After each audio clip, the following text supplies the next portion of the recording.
मैं कनाडा में एक बहुत अमीर औरत के घर ड्राइविंग करता था। इस औरत की बेटी को कहीं भी जाना होता तो वह मेरे साथ ही जाती थी। मैंने आज तक इस औरत की बेटी का चेहरा नहीं देखा था, क्योंकि वह हर समय अपना चेहरा एक रुमाल से कवर किए रखती थी और आंखों पर भी काला चश्मा लगाया होता था।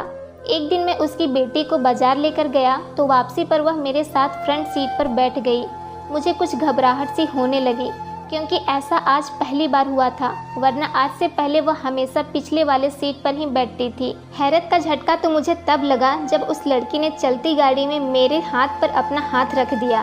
डर की वजह से मेरा पूरा शरीर कांपने लगा, क्योंकि पहली बार मेरे साथ ऐसा कुछ हुआ था। उसकी इस हरकत से मुझे पसीने आने लगे। आज वह लड़की मुझे किसी और ही नज़र से देख रही थी।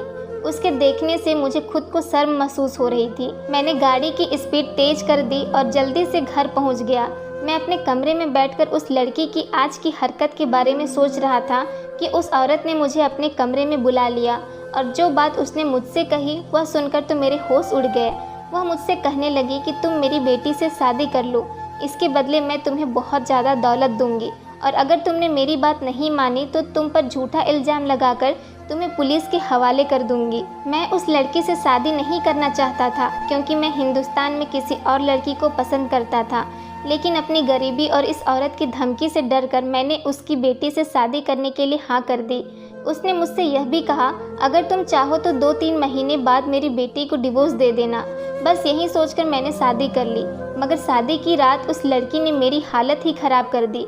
मेरी तो आत्मा ही काँप गई जब उस लड़की ने मुझे कनाडा आए हुए 1 महीना होने वाला था, लेकिन अभी तक मुझे यहाँ कोई अच्छी नौकरी नहीं मिल रही थी। मेरे यहाँ आने का किस्सा भी अजीब ही था। अगर मैं किसी को बताता तो वह मेरी बात पर यकीन नहीं करता। मैं तो सपने में भी नहीं सोच सकता था कि मुझे यहाँ आने का मौका मिलेगा। मैं अपने घर की गरीबी की वजह से बहुत ज़्यादा परेशान था, क्योंकि मेरे घर पर मेरी जवान बहनें बिन ब्याही बैठी थी और उनकी शादी की उम्र निकलती ही जा रही थी। उनकी शादी सिर्फ इसी वजह से नहीं हो पा रही थी क्योंकि हमारे पास दहेज का इंतजाम नहीं था। एक दिन मैं सड़क पर परेशान बैठा था कि एक आदमी बड़ी सी गाड़ी में मेरे पास आया और कहने लगा, तुम मुझे परेशान लग रहे हो, अगर तुम चाहो तो मैं तुम्हारी मदद कर सकता हूँ। मैंने कहा, तुम जाओ यहाँ से, मैं इस समय बहुत ज़्यादा परेशान हूँ, मेरा दिमाग ख़राब मत करो। वह कहने लगा कि मैं तो तुम्हें नौकरी देने आया था, अगर तुम मेरी बात नहीं सुनना चाहते तो ठीक है, तुम्हारी मर्जी, मैं यहाँ से चला जाता हूँ। मैंने कुछ सोचकर उससे कहा कि ठीक है, रुक जाओ, मुझे पूरी बात बताओ। लेकिन मैं अंदर ही अंदर डर भी रहा था कि कहीं आदमी कोई फ्रॉड तो नहीं है। लेकिन वह आदमी कहने लगा, फिक्र मत करो, अगर अपने हालात बदलना चाहते हो तो मेरे साथ चलो, मैं तुम्हें विदेश भिजवा दूँगा, तुम वहाँ मेहनत करके अपने हालात बदल सकते हो। मैं विदेश जाने के बारे में सुनकर फ़ौरन खड़ा हो गया। मैंने सोचा कि एक बार इस आदमी की पूरी बात सुन लेता हूँ, क्या पता उसे भगवान ने मेरी मदद के लिए ही भेजा हो। लेकिन वो आदमी मेरी मदद क्यों करना चाहता था? इसलिए मैंने उससे पूछ ही लिया कि ना तो मैं तुम्हें जानता हूँ और ना तो तुम मुझे जानते हो, फिर तुम क्यों मेरी मदद करना चाहते हो? तो वह कहने लगा कि मैं ऐसे ही रोज़ किसी गरीब की मदद कर दिया करता हूँ। भगवान ने मुझे बहुत कुछ दिया है, लेकिन मुझे उस आदमी की बात पर विश्वास नहीं हो रहा था। मुझे उस पर कुछ शक हो रहा था, लेकिन मेरे पास कोई और चारा भी तो नहीं था। कुछ दिनों पहले ही अपनी बेवकूफ़ी की वजह से मैं एक नौकरी गंवा बैठा था। मैंने भगवान का नाम लिया और इस आदमी के साथ चला गया। वह मुझे अपने साथ लेकर एक बड़े से बंगले में आ गया, मुझे एक बड़े से कमरे में बिठाकर खुद चला गया। कुछ देर बाद वो जब वापस आया तो उसके हाथ में कुछ पैसे थे। वह पैसे देकर मुझसे कहने लगा, यह लो, तुम इससे अपना पासपोर्ट बनवा लो, कुछ दिनों बाद तुम्हें टिकट भी मिल जाएगी। मुझे तो यकीन नहीं आ रहा था कि किस्मत मुझ पर ऐसे मेहरबान भी हो सकती है। मैं उसी समय पैसे लेकर वहाँ से आ गया। अगले कुछ दिनों में मैंने पासपोर्ट बनवा लिया। पासपोर्ट बनवाने के बाद मैं इस आदमी के घर गया तो उसने मेरे हाथ में टिकट थमा दी और साथ में एक मोबाइल नंबर भी दिया और कहने लगा, कल तुम्हारी फ़्लाइट है, वहाँ जाकर इस नंबर पर कांटेक्ट कर लेना, तुम्हें नौकरी मिल जाएगी।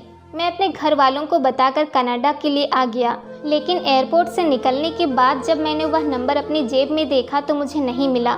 मुझे एहसास हुआ कि मैंने वह नंबर खो दिया है। मेरे तो पैरों तले से ज़मीन निकल गई थी कि अब मैं क्या करूँगा। मैं तो यहाँ किसी को जानता भी नहीं था। पता नहीं वह आदमी कौन था जिसने मुझ पर इतना एहसान करके मुझे यहाँ भेज दिया था। मेरे पास उस आदमी का कोई भी नंबर नहीं था, लेकिन अब मैं यहाँ आकर फंस गया। मैं बहुत ज़्यादा परेशान हो गया। पहले तो मैंने यहाँ मेहनत मजदूरी शुरू कर दी ताकि अपने पेट की भूख मिटा सकूँ। मुझे यहाँ आए तीसरा महीना होने वाला था, लेकिन मैंने अभी तक अपने घर पर एक भी रुपया नहीं भेजा था। मेरे लिए तो यहाँ पर अपना पेट पालना ही मुश्किल हो रहा था। जैसे तैसे करके मैं 2 वक्त की रोटी कमा रहा था। शायद भगवान को मेरे ऊपर तरस आ गया था। मेरी किस्मत अच्छी थी कि एक अमीर आदमी ने मुझे अपने घर ले गया और माली की नौकरी दे दी। अब मुझे वहाँ से तनख्वाह भी अच्छी मिलने लगी थी। वहाँ माली की एक रिश्तेदार औरत थी जो अक्सर ही उनके घर पर आती जाती रहती थी, और वो जब भी आती जाती तो मुझे घूर घूर कर देखती रहती। मैं उनकी ये बात नोटिस करता था। एक दिन मेरे मालिक ने मुझे इस रिश्तेदार औरत के घर भेज दिया। कहने लगे कि आज से तुम वहीं पर काम करोगे और उनके घर पर ड्राइविंग करोगे। वो औरत मुझ पर बहुत मेहरबान थी।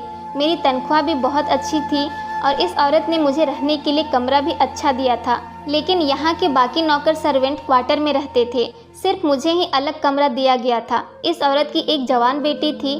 जब भी वह कहीं जाती तो मुझे अपने साथ लेकर जाती, मगर मैंने आज तक उसकी शक्ल नहीं देखी थी। वह खुद को एक चादर से ढक कर रखती थी। उसका चेहरा भी एक रुमाल से ढका हुआ होता था। अभी कुछ दिन ही गुजरे थे कि मुझे इस औरत की बेटी की हरकतें अजीब सी लगने लगी। जब भी वह मेरे साथ कहीं जाती तो गाड़ी में मेरे साथ आगे बैठ जाती और बहाने बहाने से मेरे करीब आने की कोशिश करती। मेरा हाथ पकड़ लेती, लेकिन मैं डर की वजह से चुप बैठा रहता, उससे कुछ नहीं कहता था। एक दिन इस औरत ने मुझे घर के अंदर बुलाया और मुझसे कहने लगी, तुम्हें अपनी बहनों की शादी के लिए कितने पैसे चाहिए? मैंने उनसे कहा कि मुझे तो लाखों रुपए चाहिए। मुझे उनके दहेज का सामान लाना है, क्योंकि मेरी 3 जवान बहनें हैं और मुझे तीनों की शादी करनी है। और आजकल का माहौल तो आप जानती ही हैं, लड़के वालों की तो डिमांड ही पूरी नहीं होती। वो कहने लगी, तुम जितने पैसे मांगोगे मैं तुम्हें दे दूंगी, जिससे तुम अपनी बहनों की शादी बहुत धूमधाम से कर सकोगे। लेकिन मेरी एक शर्त है, और वो यह है कि तुम्हें मेरी बेटी से शादी करनी होगी। उनकी शर्त सुनकर तो मेरे पैरों तले से ज़मीन निकल गई, क्योंकि मैंने कभी भी ऐसा नहीं सोचा था। बल्कि मुझे तो उनकी बेटी ठीक नहीं लगती थी, और मैं वैसे भी अपने देश में ही शादी करना चाहता था, क्योंकि मुझे वहाँ एक लड़की पसंद थी। फिर जब मैंने उस औरत से शादी के लिए मना कर दिया तो उस औरत ने मुझे धमकी दे डाली। वो कहने लगी कि अगर तुमने मेरी बात नहीं मानी तो मैं तुम पर झूठा इल्ज़ाम लगाकर तुम्हें जेल भिजवा दूंगी। अब मेरे पास कोई और चारा नहीं था, इसलिए मजबूरन मैं शादी के लिए तैयार हो गया। इस औरत ने मेरे सामने नोटों की गड्डियां रख दी और कहने लगी, असल बात यह है कि मेरी बेटी को तुम पसंद आ गए हो। वह तुम्हें बहुत सारी दौलत और शोहरत देगी। तुम जो मांगोगे वह तुम्हें देगी। तुम अपनी पूरी ज़िंदगी ऐश में गुजारोगे। तुम्हें कभी भी किसी चीज़ की कोई कमी नहीं होगी। लेकिन शर्त यह है कि तुम शादी से पहले उसका चेहरा नहीं देख सकते। शादी के बाद ही तुम उसका चेहरा देखोगे। यह शर्त सुनकर मुझे थोड़ा अजीब सा लगा, मगर इतने सारे पैसे देखकर मैंने भी सोच ही लिया था कि अब मैं ज़रूर उसकी बेटी से ही शादी करूंगा, क्योंकि इसके बदले वह मेरी ज़िंदगी बदल देगी और मेरी बहनों की भी शादी हो जाएगी। अब मेरे पास मना करने की कोई वजह भी नहीं थी। मुझे ढेर सारे पैसे और सारे ऐशो आराम मिल रहे थे, और इतने सारे पैसों के बदले अगर मुझे किसी बदसूरत या किसी अपाहिज लड़की से भी शादी करनी पड़ी तो मैं उससे भी शादी कर लेता। यह घाटे का सौदा नहीं होता। मैंने उस औरत से बहुत सारे पैसे लेकर अपने घर हिंदुस्तान भेज दिए ताकि मेरी बहनों की शादी जल्द से जल्द हो सके। इस सारे केस में एक बात पर मुझे शक हो रहा था, इस औरत की बेटी की शक्ल मैंने आज तक नहीं देखी थी, और दूसरी बात यह कि वह मुझसे ही अपनी बेटी की शादी क्यों करना चाहती थी। कोई तो वजह ज़रूर थी जो वह मुझसे छुपा रही थी। यही बात सोच सोच कर तो मेरा दिमाग खराब हो गया था। एक दिन वह औरत कहने लगी, 2 हफ्ते बाद तुम्हारी और मेरी बेटी की शादी है, और शादी से पहले ही यहाँ आएगी वो, लेकिन तुम उसका चेहरा शादी के बाद ही देखोगे। इस औरत ने मुझे बताया कि मेरी बेटी कुछ दिनों के लिए अपनी मौसी के पास दूसरे देश चली गई है। जैसे ही वह वहाँ से वापस आएगी उसी दिन तुम्हारी शादी उससे हो जाएगी। मैंने भी हाँ में सर हिला दिया। मुझे लग रहा था कि वह औरत हमारी शादी बहुत ही सादगी से करवाएगी, लेकिन इस औरत ने तो इतनी धूमधाम से शादी की तैयारियां शुरू कर दी थी कि मैं हैरान रह गया। सारे फंक्शन इतने ज़बरदस्त थे कि मैं सोच भी नहीं सकता था। सारी तैयारियां हो चुकी थी और फंक्शन भी हो रहे थे, लेकिन इसकी बेटी अभी तक नहीं आई थी। अब मुझे शक हो रहा था कि क्या ये बिल्कुल शादी के समय पर ही आएगी, और यही हुआ। बारात वाले दिन सुबह सुबह मैंने अपने कमरे की खिड़की से देखा, एक बड़ी सी गाड़ी से एक लड़की निकलकर अंदर घर में चली गई, और हमेशा की तरह उसने खुद को एक चादर से ढक रखा था और उसका चेहरा भी ढका हुआ था। वो इसी औरत की बेटी थी जो अब मेरी पत्नी बनने वाली थी, मगर उसने आज भी अपने चेहरे पर रुमाल ढका हुआ था। यह सब कुछ देखकर मैं हैरान हुआ था। फिर सोचा कि चलो जो भी है, अब शादी में कुछ ही समय बचा है और उसके बाद यह राज भी खुल जाएगा। अब मुझे शादी का इंतजार था। मैंने अपने घर पर उस शादी के बारे में किसी को भी कुछ भी नहीं बताया था। मैंने सोचा था कि पता नहीं ये शादी कितने दिन तक चलेगी। मैं अपने घर वालों को भी बताकर परेशान नहीं करना चाहता था। हमारी शादी हो गई और शादी के बाद दुल्हन को मेरे कमरे में पहुंचा दिया गया। मैंने बहुत बेताबी से दुल्हन का चेहरा देखने के लिए उसका घूंघट उठाया। जैसे ही उसका चेहरा मैंने देखा, मेरे तो होश उड़ गए। उस औरत ने कहा था कि मैं तुम्हारी शादी अपनी बेटी से करवाऊंगी, मगर यह दुल्हन के रूप में जो लड़की मेरे सामने बैठी थी वह कोई और लड़की नहीं थी, बल्कि वह तो मेरे मुंह से ही चीख निकलते निकलते रुक गई। मेरा पूरा शरीर कांप रहा था और फिर एकदम मेरे सामने मेरा अतीत आ गया था। जब मैं हिंदुस्तान में था, मेरा नाम आयुष है और मैं एमए करने के बाद नौकरी के लिए मारा सड़कों की धूल छान रहा था। हर नौजवान की तरह मेरा भी हिंदुस्तान से बाहर रहने का सपना था। मोबाइल पर बाहर रहने वालों की ज़िंदगी की वीडियो देख कर मेरा भी सपना हो गया था कि काश मेरा भी किसी बाहर देश में वीज़ा लग जाए और मैं भी वहीं रहने चला जाऊं। मैं सबसे बड़ा भाई था और मुझसे छोटे 5 बहन भाई और थे। कभी कभी तो मुझे अपने माता पिता पर भी बहुत गुस्सा आता था कि उन्हें इतने बच्चे पैदा करने से पहले अपने ऊपर और अपने घर के हालात को और हमारी गरीबी को देख लेना चाहिए था।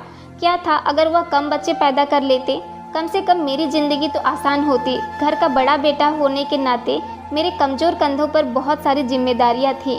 मैंने एमए के बाद ही नौकरी करनी शुरू कर दी थी। सुबह में मैं कॉलेज जाता और शाम में मैं जॉब करता था।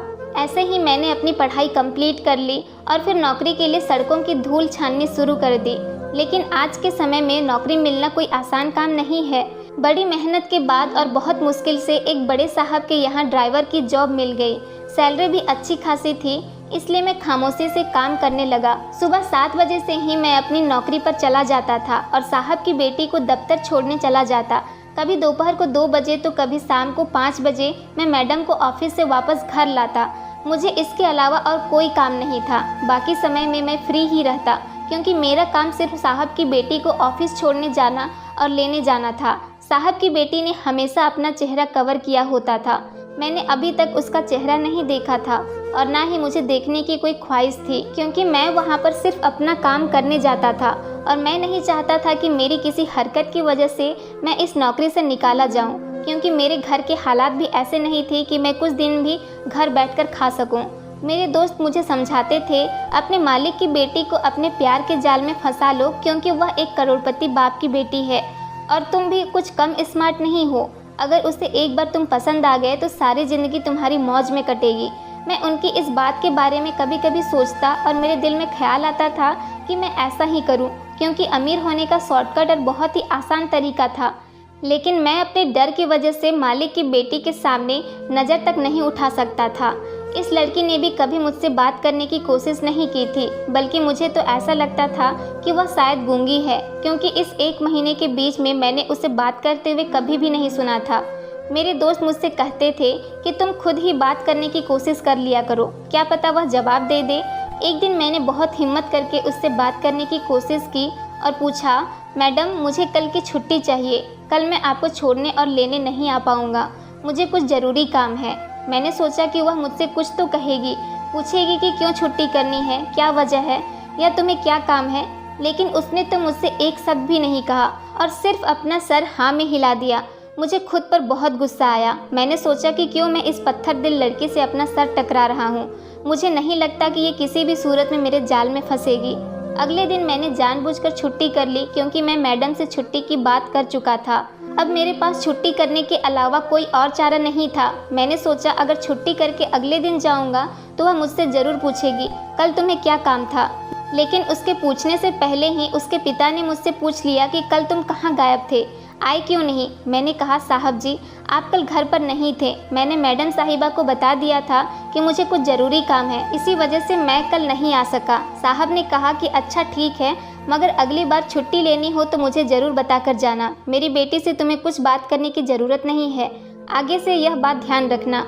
मैं उनकी बात पर हैरान होकर सोचने लगा कि साहब अपनी बेटी से इस कदर नाराज़ क्यों रहते हैं। मैंने कभी भी उनको मैडम से प्यार से बात करते हुए नहीं देखा था। एक दिन घर के पुराने नौकर से मालूम हुआ कि वह साहब की बेटी नहीं है बल्कि साहब के भाई की बेटी है। उसका नाम खुशबू है, लेकिन सब उसे रिया मैडम कहते हैं। वैसे तो वह किसी और देश में रहती है, मगर साल के कुछ महीने यहाँ गुजारती है। साहब को उनके काम से बहुत ज़्यादा नफरत है, मगर वह कुछ कहते नहीं हैं। मैंने आज तक ध्यान से नहीं देखा था वह कहाँ जाती है और क्या काम करती है। मैं सिर्फ उसे उतार कर वापस गाड़ी लेकर आ जाता था। अगले दिन मैंने जिस ऑफिस के सामने उसे छोड़ा था, जब मैंने वहाँ का बोर्ड पढ़ा तो उसे पढ़कर मेरे पैरों तले से ज़मीन खिसक गई। वह तो कोई सेंटर था जो किन्नरों की देखभाल के लिए बनाया गया था। वह लड़की उसी सेंटर के अंदर चली गई। मैंने गाड़ी कुछ दूर के फासले पर खड़ी कर दी। कुछ देर के बाद कुछ किन्नर वहाँ से बाहर निकले तो मैंने एक आदमी से पूछा, यहाँ की मालकिन कौन है? तो उसने मुझे बताया कि रिया मैडम है। बहुत बड़े घराने से उनका ताल्लुक है, बहुत अमीर है और एक बहुत अच्छी लड़की है। वो यहाँ पर किन्नरों को पढ़ाने आती है। मैं उनसे बहुत इम्प्रेस हुआ। सोचा कि रिया मैडम कितनी अच्छी है, इन्हें किन्नरों का कितना ख्याल है। अब वह मुझे सच में बहुत अच्छी लगने लगी। मैंने धीरे धीरे उनसे बातचीत करनी शुरू कर दी। कुछ दिनों में ही वह भी मेरे साथ घुल मिल गई। अब अक्सर हमारी बातचीत होती रहती थी। अब गाड़ी में बैठते ही अपने चेहरे से इस रुमाल को हटा लिया करती थी और पूरे रास्ते में हमारी बातें होती रहती थी। मुझे भी उनके चाचा की तरह उनका किन्नरों के लिए काम करना अच्छा नहीं लगता था, लेकिन मैं उनसे यह बात नहीं कह सकता था। अब मुझे लगने लगा था कि वह भी दिल ही दिल में मुझे पसंद करने लगी है। बहुत जल्द हमारी मुलाकातों की खबर साहब जी यानी कि रिया मैडम के चाचा की नज़रों में आ गई।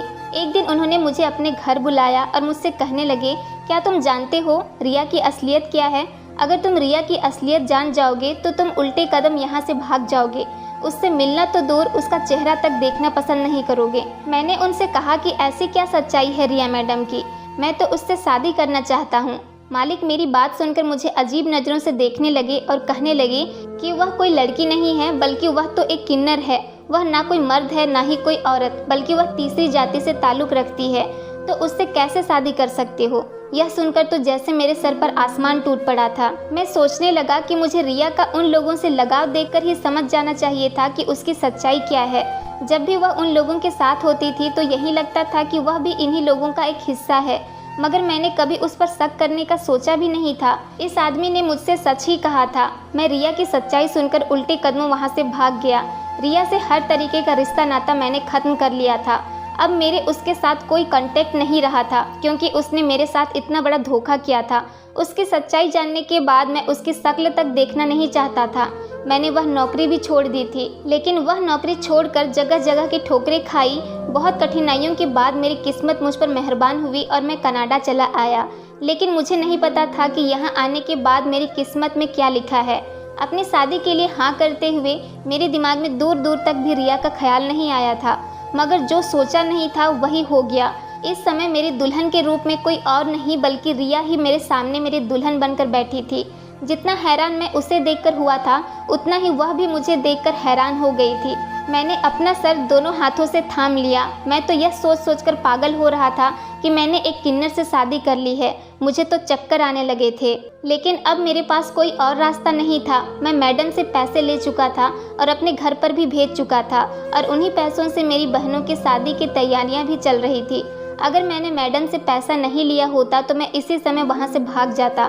मेरी मजबूरी और मेरे लालच ने आज कहाँ से कहाँ लाकर खड़ा कर दिया था कि मैंने एक किन्नर से शादी कर ली थी और अब एक किन्नर मेरी पत्नी के रूप में मेरे सामने बैठी थी। मैंने गुस्से में आकर उसे अपने कमरे से निकाल दिया।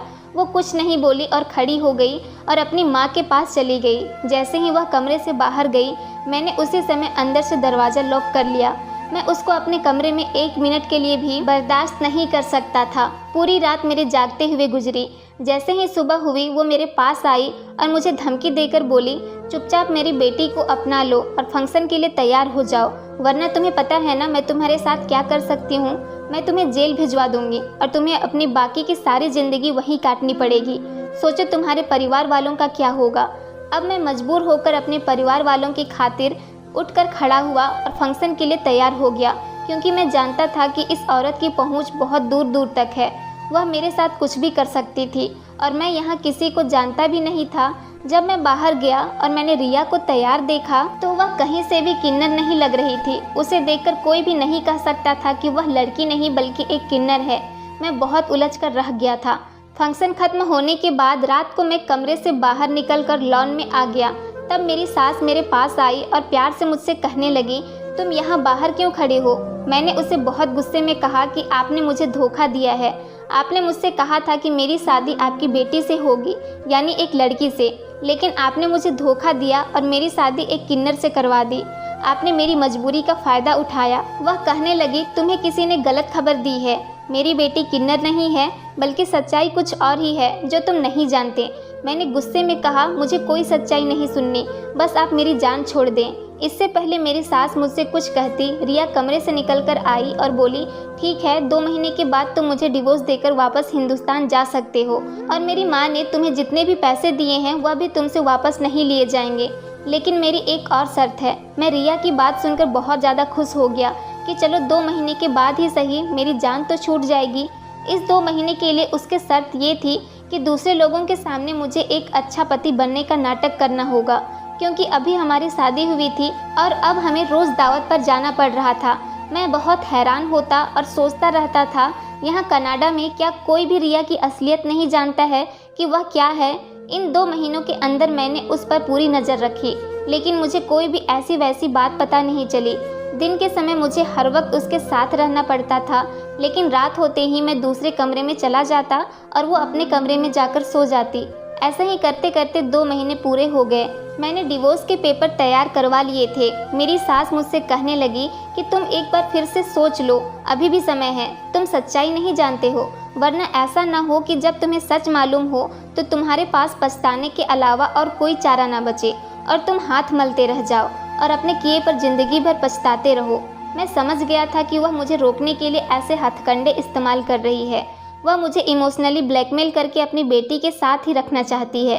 लेकिन मैं हिंदुस्तान वापस जाने का फैसला कर चुका था। मैं उसे डिवोर्स देकर वापस आ गया। अब मुझे यहाँ आकर एक नए सिरे से अपनी ज़िंदगी की शुरुआत करनी थी। यहाँ मेरे पास कोई नौकरी भी नहीं थी, इसलिए मैंने मेहनत करनी शुरू कर दी। जो मेरे दिल में सपने थे वो सब खत्म हो गए थे। 3 साल की कड़ी मेहनत करने के बाद मैं छोटा सा बिजनेस खड़ा करने में कामयाब हो गया था। इसी काम के सिलसिले में एक बड़े ब्रांड के ऑफिस में मीटिंग करने मुझे अपने दोस्त की कंपनी में जाना पड़ा। तो वहाँ उस ऑफिस में मैं रिया को देखकर बहुत ज़्यादा हैरान हो गया और यह जानकर तो मैं और भी दंग रह गया कि अब वो मेरी दोस्त की पत्नी है। मैंने अपने दोस्त को सबके सामने खींच कर कहा, यह तुमने क्या किया? तुमने किससे शादी कर ली? मेरा दोस्त मेरा हाथ पकड़कर मुझे उसी समय दूसरे कमरे में ले गया और मुझसे कहने लगा कि यह ड्रामा करने की ज़रूरत नहीं है। मैंने कहा, क्या तुम जानते हो कि तुमने किससे शादी की है? वो कहने लगा, हाँ मैं जानता हूँ और मैं वह सब भी जानता हूँ जो तुम नहीं जानते। मैं कहने लगा कि तुम पागल हो गए हो। मेरे दोस्त ने मुझसे कहा कि मैं कोई पागल नहीं, बल्कि मैं रिया की पूरी सच्चाई जानता हूँ। रिया एक किन्नर नहीं है, बल्कि वह एक बहुत अच्छी लड़की है। जब वह पैदा हुई थी तो डॉक्टर को ऐसा लगा था कि वह किन्नर है, मगर 15 साल की उम्र में कुछ बीमारी के रहते हुए उसका एक ऑपरेशन हुआ, तब वह एक लड़की बन गई। लेकिन उसके खानदान वालों ने इस बात पर यकीन नहीं किया और रिया के पड़ोसियों और खानदान वालों ने कहना शुरू कर दिया कि वह किन्नर है। लोगों की बातों से तंग आकर रिया के माता पिता उसे कनाडा लेकर शिफ्ट हो गए। अपनी पढ़ाई कंप्लीट करने के बाद रिया ने किन्नरों के लिए कुछ करने का सोचा, क्योंकि उस पर सिर्फ किन्नर होने का इल्ज़ाम ही लगा था। वह किन्नर नहीं थी, फिर भी लोगों और उसके अपने खानदान वालों ने ही उसकी ज़िंदगी जहन्नुम बना दी थी। उसके अपने ही उसे ताना देते थे। अब सोचने लगी थी कि जो लोग सच में मुझ जैसे हैं यानी किन्नर हैं, तो उन लोगों के लिए जीना कितना मुश्किल होता होगा। इसलिए वो साल के कुछ महीने हिंदुस्तान में रहने के लिए आती थी और उसने एक सेंटर खोल लिया था। उसके इस काम की वजह से उसके रिश्तेदारों का शक और ज़्यादा बढ़ गया था कि वह लड़की नहीं बल्कि एक किन्नर ही है। इसी बीच रिया की मुलाकात तुमसे हुई। तुम उसे अच्छे लगने लगे और बहुत जल्द ही तुमसे वो मोहब्बत करने लगी, लेकिन तुम भी और लोगों की तरह ही निकले और उसकी चाचा की बातों में आकर उसे छोड़कर भाग गए। तुम्हारे जाने के बाद रिया बहुत ज़्यादा बीमार पड़ गई थी। जब उसकी माँ को तुम्हारे बारे में पता चला तो उसने तुम्हें कनाडा बुलवाया। तुम्हारे जाने के सारे इंतजाम भी उन्होंने ही किए थे। किसी भी हाल में अपनी बेटी का दिल और घर बसाना चाहती थी, इसलिए तुम्हें मजबूर करके और तुम्हें पैसे का लालच देकर तुम्हारी शादी उन्होंने रिया से करवा दी और सोच रही थी कि शादी की रात तुम्हारी सारी गलतफहमियां दूर हो जाएंगी और तुम्हें सच्चाई पता चल जाएगी कि रिया किन्नर नहीं बल्कि एक लड़की है। लेकिन तुम तो इतने पत्थर दिल निकले कि तुमने रिया की बात सुनना गवारा नहीं समझा कि उसे अपने कमरे से निकाल दिया। तुम रिया को वही समझ रहे थे जो तुम्हें लोगों ने बताया था। अगर तुम एक बार भी उससे बात कर लेते तो तुम्हें सच्चाई पता चल जाती, मगर तुम उसे डिवोर्स देकर यहाँ वापस आ गए। तुम्हारे जाने के बाद एक बार फिर से वह बहुत ज़्यादा टूट गई थी। उस समय मैंने उसे सहारा दिया और उसकी सारी सच्चाई जानने के बाद मैंने उसे शादी के लिए प्रपोज किया। अब हम वहाँ से हमेशा के लिए हिंदुस्तान आ गए। यह सारी बातें मुझे खुद रिया ने अपने मुंह से बताई थी, ताकि कल को मैं उसे तुम्हारी तरह छोड़ कर न चला जाऊँ। यह सब बातें सुनकर मैं तो ऐसा हो गया था जैसे मेरे जिस्म में जान ही न हो। यह मैंने क्या कर दिया था? मैंने अपने ही हाथों से अपने पैरों पर कुल्हाड़ी मारी थी। मेरा दोस्त 6 सालों से विदेश में धक्के खा रहा था, लेकिन उसे कोई अच्छी नौकरी नहीं मिली थी, और अब रिया से शादी करने के बाद वह आज इतनी बड़ी कंपनी का मालिक बन बैठा था। मेरा दोस्त मुझसे कहने लगा कि किस्मत ने बार बार तुम्हारे दरवाजे पर दस्तक दी, मगर तुमने लोगों की बातों में आकर हर बार उसे धुतकार दिया। तुम बहुत बदकिस्मत हो कि रिया जैसी लड़की को तुमने छोड़ दिया। सारी बात पूरी होने के बाद मैं बहुत ही दुख के साथ इस ऑफिस से बाहर निकल कर आ गया। इन सब में सारा कसूर मेरा अपना ही था, सारी गलती मेरे अकेले की ही थी। काश मैं उस समय रिया की बात सुन लेता तो आज रिया मेरी पत्नी होती। मैंने तो उनके साथ बहुत गलत किया था, इसलिए शायद भगवान ने उसे मुझसे दूर करके उसे एक अच्छा जीवन साथी का साथ दे दिया था। अब मेरे पास पछतावे के अलावा और कुछ भी नहीं था। काश सारी ज़िंदगी मेरे साथ ही रहना था, क्योंकि मेरे जैसे बेवकूफ़ की सज़ा यही होती है कि वह काश के सहारे अपनी ज़िंदगी गुजार ले। दोस्तों, मैं उम्मीद करती हूँ आपको हमारी कहानी पसंद आई होगी। कहानी पसंद आई है तो वीडियो को लाइक करें, चैनल पर नए हैं तो चैनल को सब्सक्राइब करें, और हाँ, नोटिफिकेशन बेल को ज़रूर दबाएँ ताकि अगली अपडेट सबसे पहले आपको मिले।